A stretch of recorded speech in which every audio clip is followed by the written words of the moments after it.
Assalamualaikum warahmatullahi wabarakatuh. Perkenalkan, nama saya Salsabila Sarkodari, NIM 5021833. Baiklah, di sini saya akan menjelaskan makalah kelompok 1 sampai makalah kelompok 13. Makalah kelompok 1 ialah margin yang tinggi, pasar yang besar dengan penetrasi perbankan yang rendah serta pertumbuhan ekonomi yang sehat. Hal ini menjadi Indonesia dianggap sebagai salah satu pasar paling menarik bagi institusi keuangan di Asia Tenggara. Analisis perkembangan internasional Moody's baru-baru ini jelaskan pandangan tentang sistem perbankan Indonesia yang stabil. Risiko adalah kerugian, risiko adalah ketidakpastian, risiko adalah kemungkinan kerugian, risiko adalah penyebaran hasil aktual dari hasil yang diharapkan. Mengelola risiko adalah bertujuan untuk memaksimalkan kemampuan perusahaan dalam mencapai sasaran usaha yang mengarah pada maksimalisasi pendapatan dan mengurangi biaya. Untuk mewujudkan hal tersebut, dengan membangun sistem dan pendekatan manajemen risiko yang komprehensif untuk mengantisipasi, prioritaskan, mengidentifikasikan, dan mengelola risiko material terhadap pencapaian sasaran perusahaan. Identifikasi ialah karakteristik risiko yang melekat pada BPR, risiko dari kegiatan usaha produk dan layanan BPR. Pengukuran, evaluasi terhadap kesesuaian asumsi sumber data dan prosedur yang digunakan untuk mengukur risiko. Pemantauan dan limit, evaluasi terhadap ekspor risiko, pengendalian, langkah-langkah antisipasi terhadap terjadinya risiko bagi BPR. Kelompok 2 ialah Basel 1 merupakan suatu usaha yang merujuk pada serangkaian kebijakan bank sentral dari seluruh dunia yang diterbitkan oleh Komite Basel pada tahun 1988 di Basel, Swiss sebagai suatu himpunan persyaratan minimum modal untuk bank. Basel 2, rekomendasi, hukum dan ketentuan perbankan. Kedua, sebagai penyempurna Basel 1 yang diterbitkan oleh Komite Basel. Basel 3 ialah revisi dari Basel 2 yang memuat langkah-langkah preventif untuk menghindari krisis perbankan.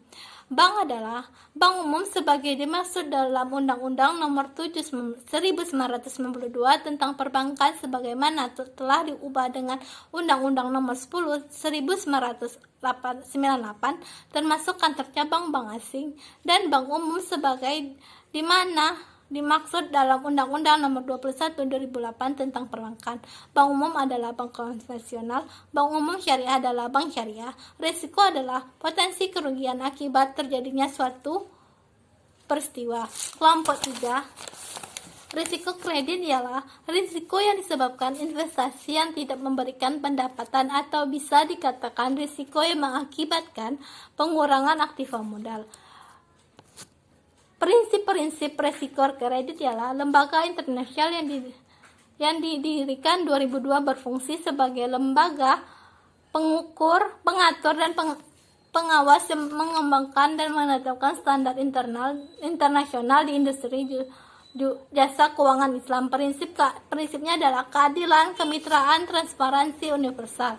BMPD adalah presentasi maksimum realisasi penyaluran dana terhadap modal bank pembiayaan rakyat syariah yang mencakup pembiayaan dan penempatan dana BPR bank lainnya. Internal environment adalah objective setting atau lingkungan internal dan sasaran, identifikasi risiko, penilaian risiko, tanggapan risiko, pengendalian aktivitas, informasi dan komunikasi, pemantauan dan evaluasi, dasar untuk pengelolaan likuiditas bank, dasar untuk operasional umum perbankan, dasar untuk melaksanakan audit.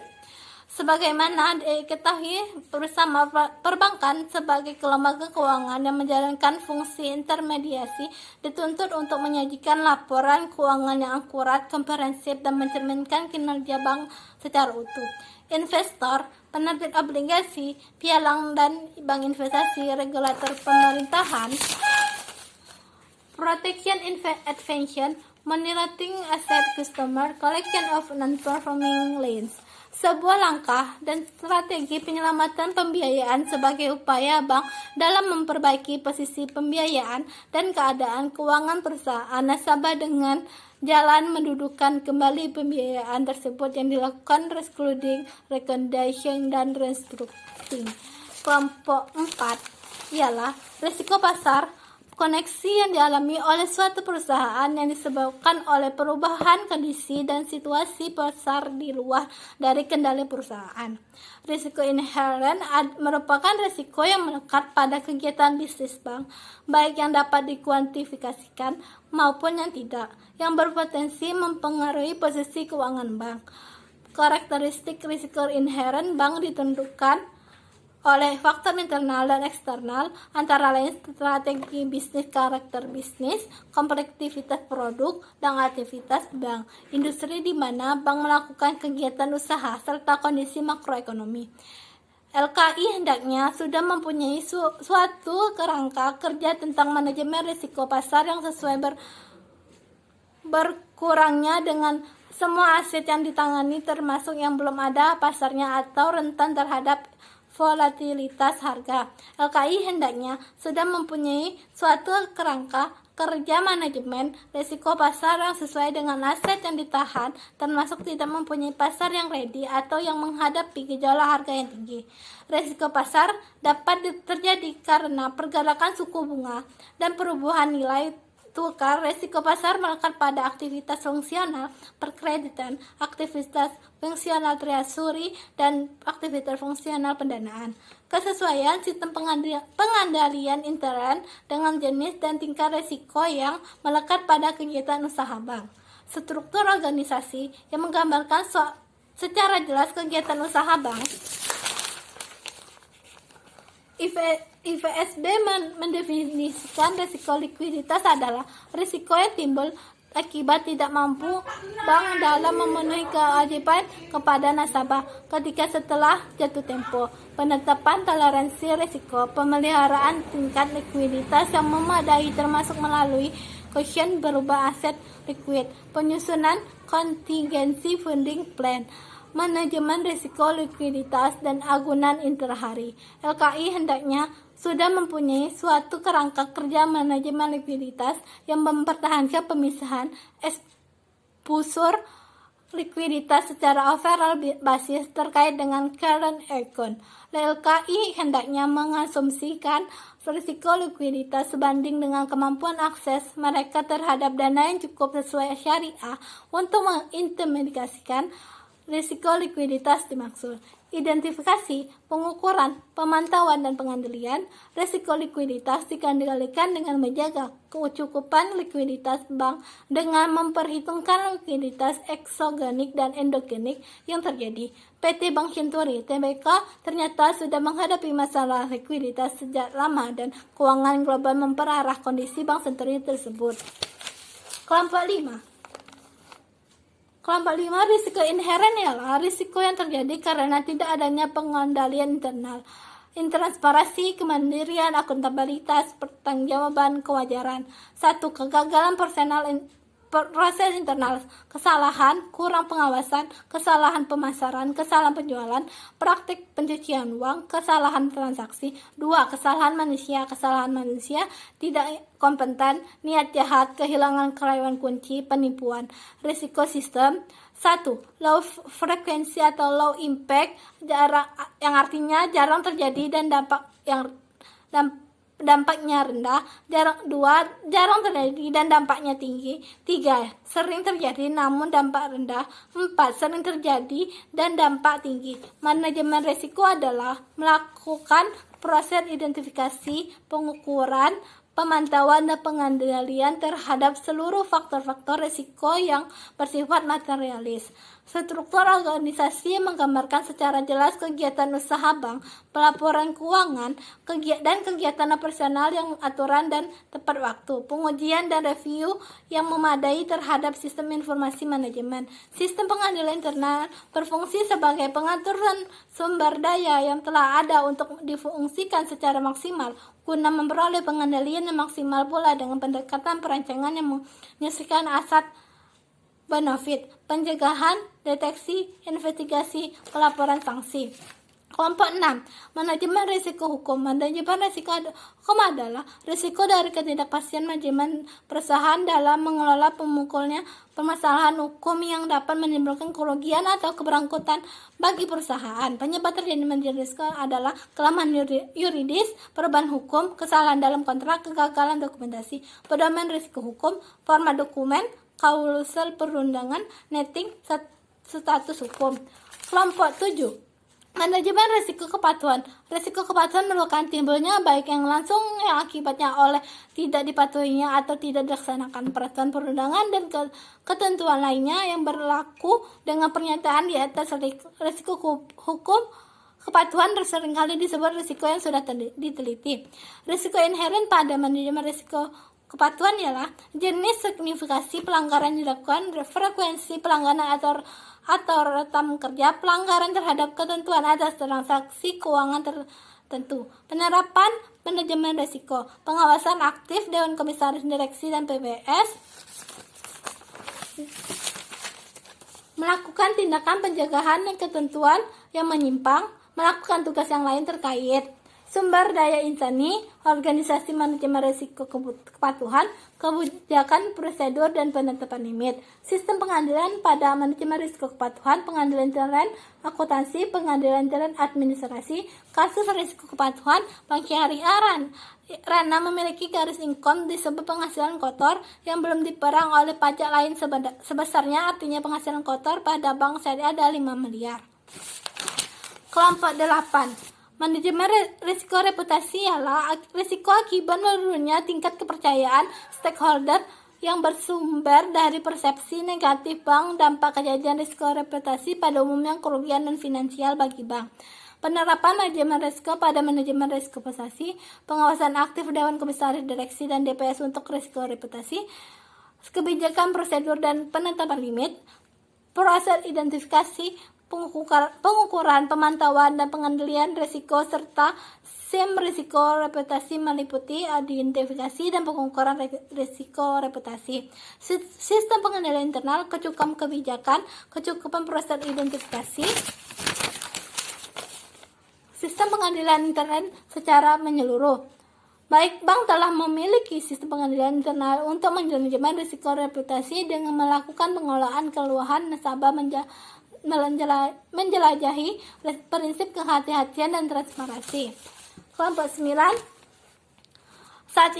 Saat ini persaingan pada sektor jasa tidak hanya pada penjualan produk sesuai dengan target dan semata untuk mendapatkan laba, namun lebih ditekankan pada pelayanan yang baik karena pada dasarnya jika layanan yang baik pada sektor utama pada perbankan maka nasabah pun merasa puas.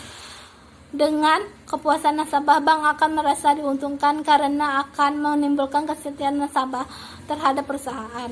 External exposure atau resiko dan luar, proses hazard, 3 bangunan, 4 alat pengendalian api, 5 manajemen. Kelompok 10. Model kerangka kerja ARM adalah sebuah budaya perusahaan. Jika sebuah perusahaan tidak memiliki budaya yang tepat dan kepemimpinan yang kecil di manajemen puncak, tidak ada unsur lain yang penting sederhananya. 1. Model COSO terdiri dari 8 komponen, yaitu lingkungan internal, penentuan tujuan, identifikasi kejadian, informasi dan komunikasi, penilaian risiko, respon risiko, kegiatan pengendalian, pengawasan. 2. Model ISO yaitu prinsip kerangka proses. Profil risiko adalah gambaran secara menyeluruh atas besarnya potensi risiko yang melekat pada seluruh portofolio. Kelompok 11. Aspek permodalan, pengukuran bagaimana serta berapa modal bank tersebut dapat memadai dalam penunjang setiap keuntungan. Aspek risiko penyaluran dana, penyediaan uang atau tagihan yang dapat dipersamakan berdasarkan persetujuan kesepakatan antara bank dengan pihak yang lain dibayar untuk mengumpulkan uang atau tagihan berdasarkan jangka waktu dengan imbalan bagi hasil. Aspek risiko adalah risiko kerugian pada posisi neraca serta pencatatan tagihan dan kewajiban di luar neraca yang timbul dari penerapan harga pasar. Kelompok 12, kesehatan suatu bank dapat diartikan sebagai kemampuan suatu bank untuk melakukan kegiatan operasional perbankan secara normal dan mampu memenuhi semua kewajiban dengan baik, memilih tingkat bank sesuai dengan ketentuan, kecukupan pemenuhan kewajiban penyedia modal minimum. Manajemen umum adalah penerapan sistem manajemen risiko, kepatuhan bank terhadap ketentuan yang berlaku, rentabilitas proyek laba operasional, pertumbuhan laba operasional, imbal hasil atau aset, imbal hasil atau ekuitas. Kelompok 13, transparansi, keterbukaan, informasi, accountability, kejelasan fungsi, responsibility adalah pertanggung jawab perusahaan, independensi adalah kemandirian, fairness, kesetaraan. Seiring dengan perkembangan dunia perbankan syariah yang antara lain ditandai dengan semakin beragam produk perbankan syariah dengan kemasan saat melakukan profesional yang memiliki kompetensi, reputasi, dan keahlian dan pemahaman yang baik tentang perseroan. Direksi komite adalah salah satu pihak yang bertanggung jawab untuk mengurusan perseroan. Dewan pengawas syariah, dewan yang melakukan pengawasan terhadap prinsip syariah dalam kegiatan usaha bank syariah yang dalam menjalankan fungsinya bertindak secara independen. Fungsi kepatuhan adalah fungsi aspek kepatuhan terhadap peraturan yang berlaku merupakan salah satu penting yang ditekankan dalam industri perbankan dan lembaga keuangan. Aspek transparansi lembaga keuangan adalah transparansi mengandung unsur pengungkapan dan penyediaan informasi yang memadai, mudah diakses oleh pemangku kepentingan. Konflik kepentingan di dalam koperasi berkaitan dengan perkembangan koperasi di Indonesia. Aspek penilaian, pelaksanaan tugas dan pertanggung jawab Direktur Undang-Undang Dasar, pelaksanaan tugas dan pertanggung jawab DPS, peringkat masing-masing faktor, pelaksanaan tugas pertanggung jawab DPS, kekuatan pelaksanaan GCG DUS DKI. Penerapan GCG di Indonesia, penerapan GCG di sektor perbankan, penerapan GCGC di perbankan, penyebab GCG belum berjalan secara optimal di Indonesia. Ada asas implementasi CGC perbankan syariah di Indonesia, konsistensi dan komitmen penerapan GCG, apresiasi implementasi CGC, kelengkapan kebijakan dan manual GCG, peraturan BUMN dalam penerapan CGC. Sekian, itulah penjelasan saya dari kelompok 1 sampai kelompok 13. Saya ucapkan wassalamualaikum warahmatullahi wabarakatuh.